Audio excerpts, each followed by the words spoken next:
How can you begin feeling again when you're numb? That's what I'd like to talk about with you today.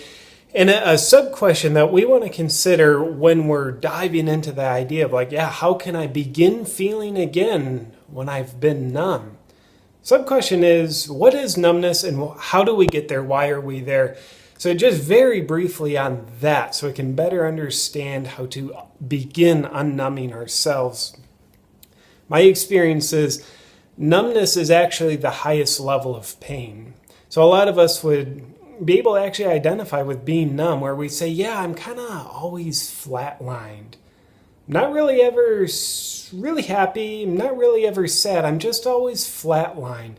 And when we're in numbness long enough, we realize it becomes a living hell. We start inflicting pain on ourselves, abusing food, maybe abusing ourselves physically, maybe getting into relationships that are full of conflict because we're seeking out pain, because unconsciously there's a part of us that just wants to feel something.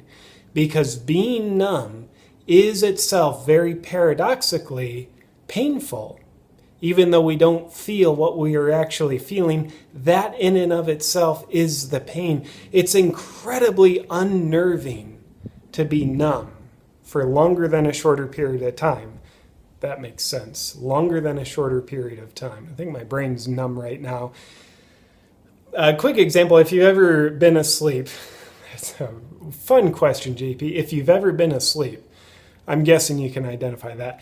But if you've ever been asleep on your arm, you wake up in the middle of the night, there's no blood in your arm, no feeling, it's numb. You know how you instinctively roll off it because you want to re-enliven it. If your arm is numb for too long, it's just, it instinctively creates something that tries to propel us away from the numbness. It's very unnerving to not be able to feel. When we can't feel our feelings, our emotions, or physical sensations, we don't have the capacity to actually experience being alive. At best, we can be in our head and know we're alive, but it's incredibly unnerving, is my word of the day, to not be able to experience being alive. Thus, we can really suffer when we're suffering in the suffering of numbness. When we're numb, my experience is the reason why most of us get to a numb place emotionally is because we're carrying around a lot of unresolved emotional pain. When we take a look at an emotion that becomes numb, in simple terms, my experience is the energy in motion, the emotion is simply not in motion anymore. Therefore, it's stuck inside of us. We're carrying that pain around.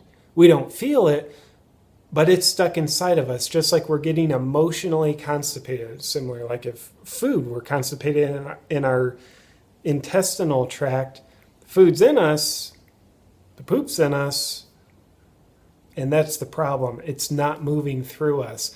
So in emotion, energy in motion, ideally in a healthy person, it's moving through us. And when the energy of the emotion is moving through us, that means we can feel it. It's just like if you had your hand on a surface of whatever, surface of my other hand in this case, you feel it if there's movement.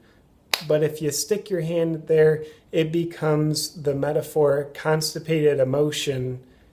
Before too long, you just don't feel anything because there's not the necessary motion to create the friction that creates the sensation.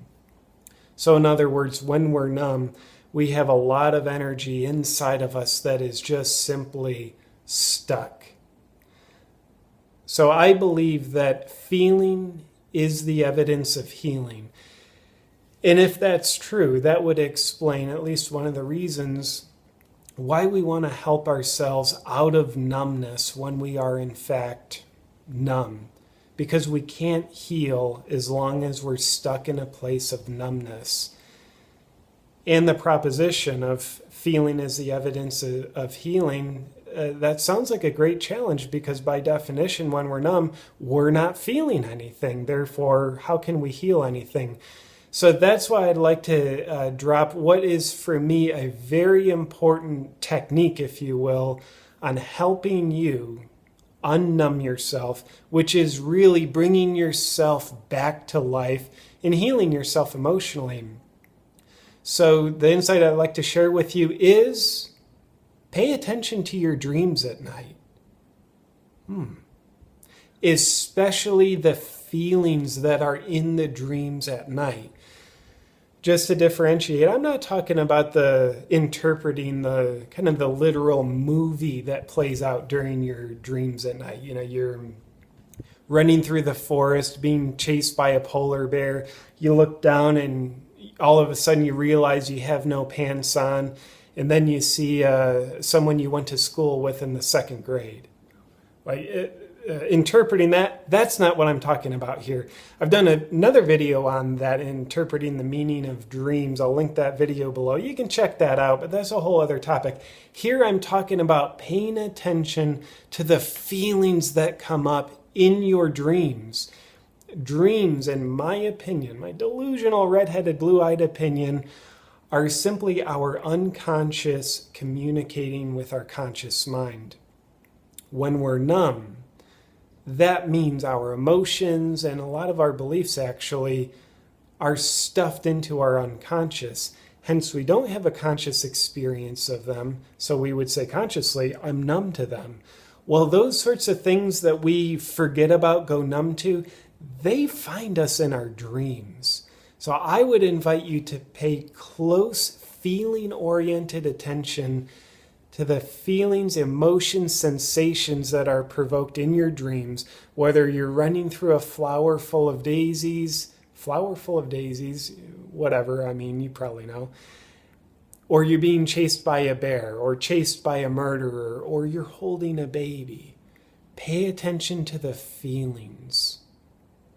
In my experience with dream work, ideally, you want to note those feelings from the dreams as soon as you can. If you wake up in the middle of the night, just had a dream, write down the feelings of the dream.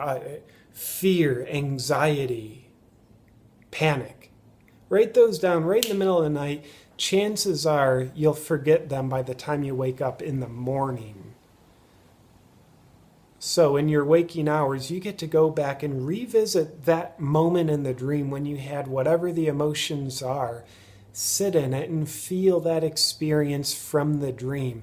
That, in my opinion, is your unconscious. And everything you store, the emotions you store in your unconscious, they're thawing out if you allow it to.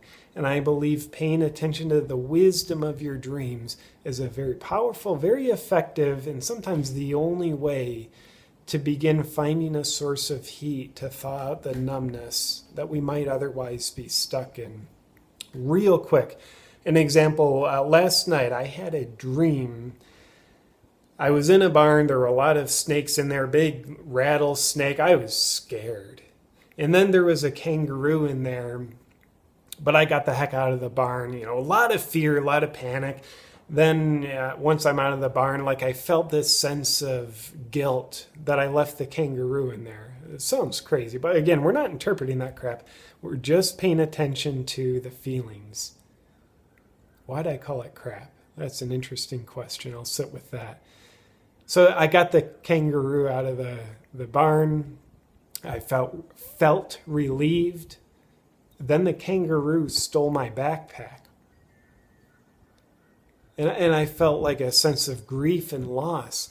And then I felt a sense of fear about getting my backpack away from the kangaroo because I was afraid it was going to kick me.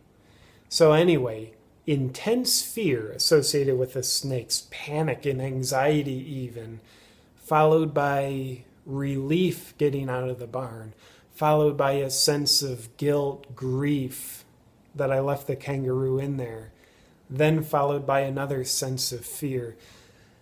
Wherever those feelings inside of me come from, I don't know. All I know is they come from inside of me. They're finding my way into finding their way into my consciousness through the powerful doorway of my dreams. So my job is to welcome those emotions, feelings that would otherwise just be cryogenically frozen in my unconscious, and therefore probably influencing me in ways I wouldn't be too fond of. I believe what we're unaware of tends to control us significantly. And when we're numb, we're very unaware of a lot of aspects of ourself. So with that said, in the name of being a more alive person, feeling your feelings, being connected to yourself, and experiencing the wisdom that your feelings are able to teach you, I'd invite you to pay attention to your dreams, the feelings of it. Carl Jung suggested a long time ago that our feelings are the language of our soul. And if that's not too artsy-fartsy for you, maybe it is. Maybe it is for me too, I don't know. But if we pretend that that's true, your feelings are the language of your soul, then that would give us a significant reason to want to unnumb ourselves and begin feeling more of our feelings, that yes, they have a shadow side, and yes, they do have a light side. And I think bottom line is the middle way into our feelings is nothing other than a path of purposeful self-empowerment. Thank you for watching. I'd also invite you to subscribe to my YouTube channel or not, and I'll talk to you next time.